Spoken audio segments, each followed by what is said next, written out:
Yeah! Episode 8. We're back. Matt, what's going on? Not much, the weather's just been shitty outside. So. That's what happens when you live in Canada. So all you gotta do now, turn on your phone, go to podcast, you listen to us. Instead of going out driving, you just listen to the podcast. Listen to the podcast a couple times. It, or if you're driving with the podcast playing, it soothes you. Beautiful. Relaxes you as you drive when you're not, driving in ice. So that should be fun. It's all good. Yeah, we got a lot to talk about today, just like we said last week. It's a busy one. Yeah, so let's get into the big story. Just happened yesterday. Auston Matthews signing his big 5-year deal worth $11.6 million a year. I gotta ask, what do you think of it? You know what? For him, it makes sense because once the contract expires, he's gonna be in his prime. Okay. Ready to sign another contract. He'll be 28 or 27. So that's right in the middle of his prime. If I was the Leafs, I would have liked to see 7 or 8 years. I'm surprised. Where you lock him up till he's like 30. Yeah, I'm surprised he's not 7 You're a little or 8. bit past your prime, but you're still good. But he's getting the fucking the bread, so we're all good. He's all good. Yeah, he's gonna be getting a pretty. But now I'm curious to see what they're gonna do with their depth players, their role players, and like Marner too. I'm pretty sure he's gonna want like at least 10. Yeah, that's what I was about to ask you. Anything less? What do you think he deserves? What do you think Marner's going in there asking for? I'd honestly give Marner Pasternak money. Okay. No, sorry. How much Pasternak makes no, I'm an asshole. I mean, like, who's making 8? I'm an idiot. You think he would make 8? I think Marner should make like between 8 and 9. I'll be honest. I don't think he should make less than 10. Well, I'm thinking in terms of like Toronto, right? Like they obviously want to stay competitive for like as long as these guys are here, and like if you lock these guys up with a lot of the money, like, who else are you gonna have? Okay, well, my argument is, when you got a guy like Marner, he was playing for the past 2 years. He was in the league. He was playing with Bozak and JVR. Yeah, and he was still putting up big numbers. Mm-hmm.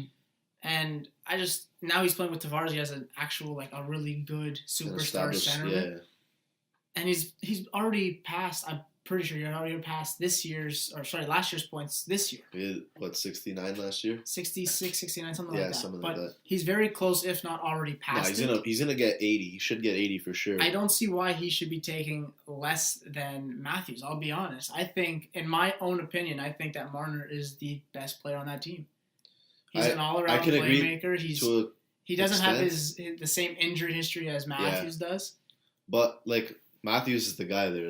He was drafted as their franchise guy. Yeah. He's the name. Marner's the sidekick. That's all he's gonna be. He's gonna be. Look at Chicago in their prime when they were going on those cup runs. Kane was the best player. Kane was the most skilled player. He put up the points, but Taves was their best player. Yeah. That's going to be like Matthews and Marner. So that's why I think he should take less if you want to stay competitive, so you don't end up like Chicago. They're kind of fucked because they have no money. Yeah. Because they have it all in, 4 or 5 players? Because the reason I bring this up, I was talking, my cousin, Robert over here is saying, he doesn't deserve, big money. He doesn't deserve more than 10 for sure. And I don't know, because I feel like he definitely has that superstar potential where he should get up there. The thing about Marner is that, like I said, he wasn't playing with superstars when he was right up in the league. Matthews got his chances. He was playing top line. Mm. So that's why, for me, I just think that if I'm Toronto, I would want to pay Marner big money to stay long term. Mm-hmm. And I would give him an 8-year deal, but who knows what's going to happen. The salary cap is obviously going to screw things up. But if you go look on, I believe TSN's Instagram, Bob McKenzie did a whole breakdown of the Leafs thing of what it looked like next year. Mm-hmm. I think that's the best case scenario. Yeah, I think, what was Marner in that? 10. Was it 10? And then Matthews was 11. For my opinion, I don't think he makes more than 10. Less than 10. That's my own opinion there. Here's my thing, for me, if I'm going to give you $10 million, you got to prove yourself in the playoffs. And to me, they haven't done that yet. Yeah. They haven't made it out of the first round. But to Marner's mind you, they're small. Matthews small. They're young. Yeah. But you got to prove yourself if you want that kind of cash. But to Marner's defense, Matthews hasn't put up those big numbers in the playoffs either. That's what I'm saying. Him and Matthews haven't proven themselves yet, and Nylander too. But it's all good. Just let's steer away from the Leafs now, mainly because we've been talking about them for a lot for the past 2 weeks, and I hate talking about them. So let's move on to Brian Boyle getting traded to Nashville for a second-round pick this year. Yeah. I think that really helps both teams out. You get a nice, depth player to play in Nashville, and you get a nice pick going to the struggling New Jersey Devils. Yeah, they just beat Pittsburgh too. Bullshit. But it's Boyle will probably slide in the fourth line. Speaking of losses to Pittsburgh, Carolina yesterday too. Yeah, it was dumb as fuck. I don't know. We're not talking about that. Keep it rolling here. Let's talk about nice big congratulations to Ovi. Most points by a Russian-born player ever. So big kudos to him. And eventually he'll be the greatest goal scorer of all time. Mark my words. And we'll have it on February 6th right here. You're saying it. Beautiful. You also said someone else hit a milestone? Tuukka Rask. Yeah. Got his 253rd win. Whatever, but the most by a Bruin goal. But he passed Tiny Thompson for most wins by a Bruins goaltender. So congratulations, Tuukka. Have him in fantasy. I love it. You have Tuukka in fantasy? Him and Fleury. Wow, that's some. I got Murray and Leonard. That explains why you're in first place. All right, let's go to some trade rumors now. Yep. We got Wayne Simmons, most likely going to be traded. And this is coming off of a Flyers team that has 8 straight wins. Mm-hmm. Now, they said they're most likely still going to shop him, move to another team. I mean, they're about... A lot of teams could use a guy like Wayne Simmons. They're about 10 points back of Columbus and Boston for that first and second wildcard spot. So they definitely have some ways to go. Mm. But they are looking maybe to trading Simmons, even if they do get into that playoff spot. Don't expect Simmons to sit around and just wait. What do you think they can get for a guy like Simmons? I think you can get at least a first. Depending on the team. Okay. I could see him fitting nicely in Toronto. Like I said it last week, but I can honestly see him fitting in nicely with maybe on the third line, or even if you put him on with Matthews. The problem is now the Leafs don't have a first rounder this year. Are the Flyers going to want a first rounder next year, or are they going to want something that'll help them this off season, or I guess an NHL player type thing? I could also see him. You know what? I could see him fitting in really nice with Vegas. Okay.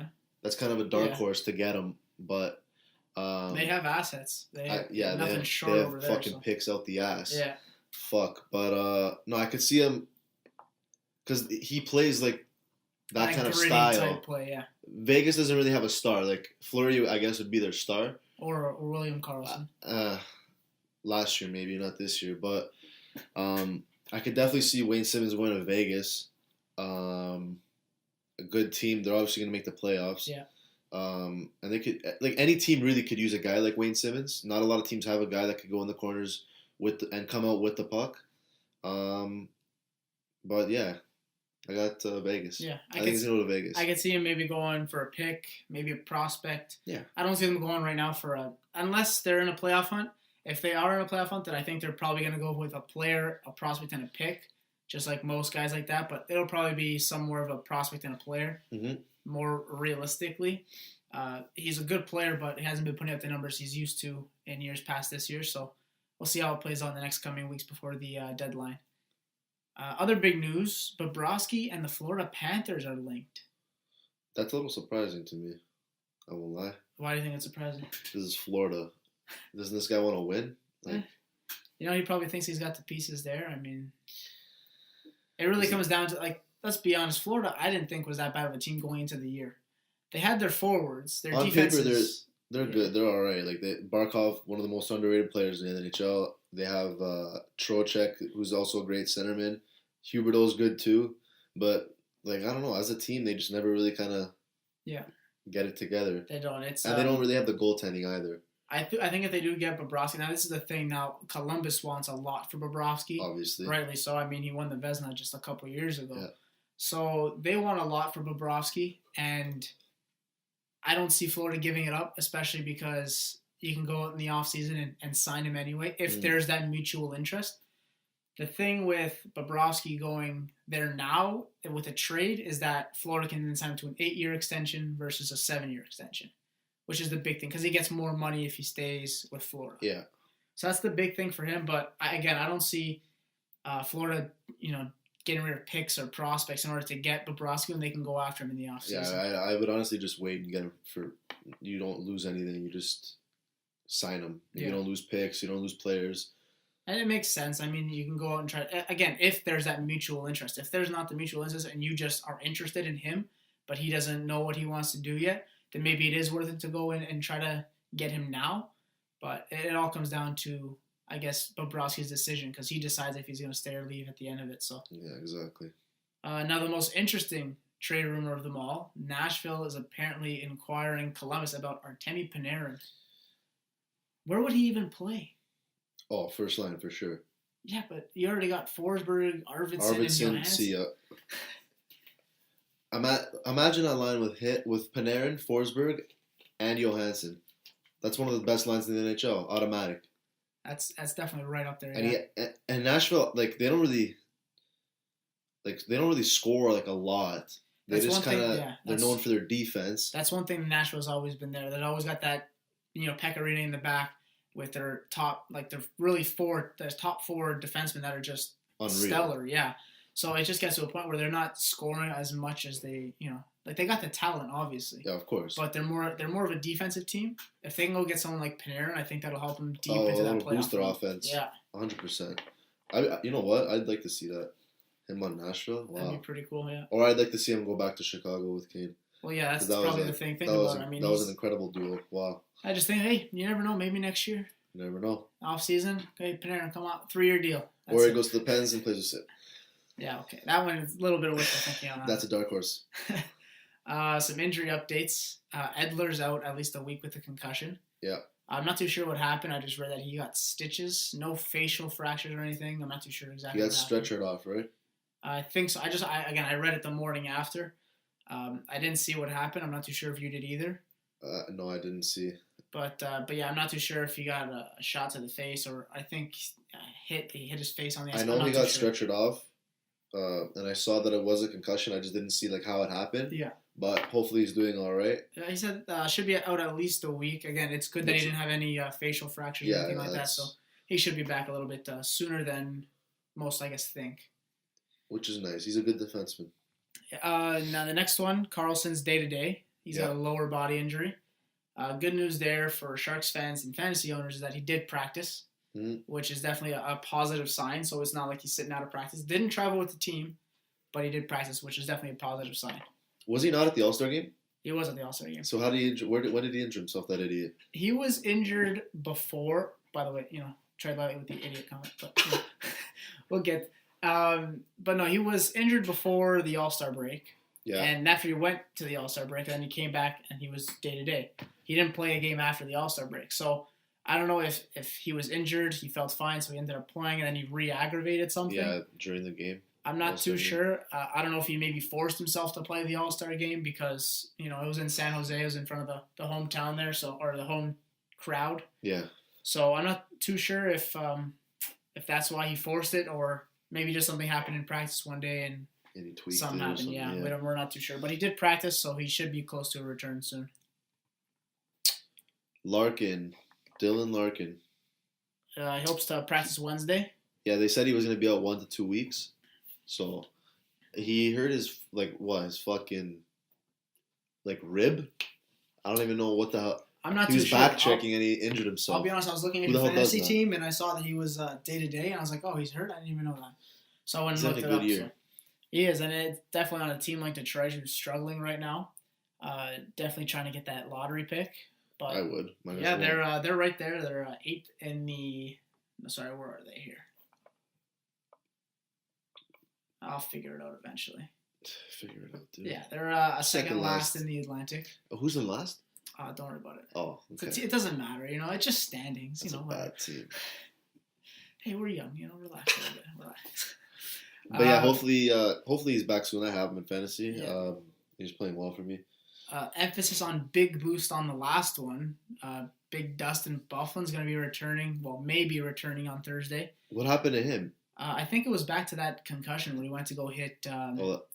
Alexiak. He went to go hit someone, and after he ended up bouncing back, and he was 2 trains hitting each other. Yeah. So definitely he's a big boost in Winnipeg. Bufflin's a good defenseman, man. Fuck. He's a machine.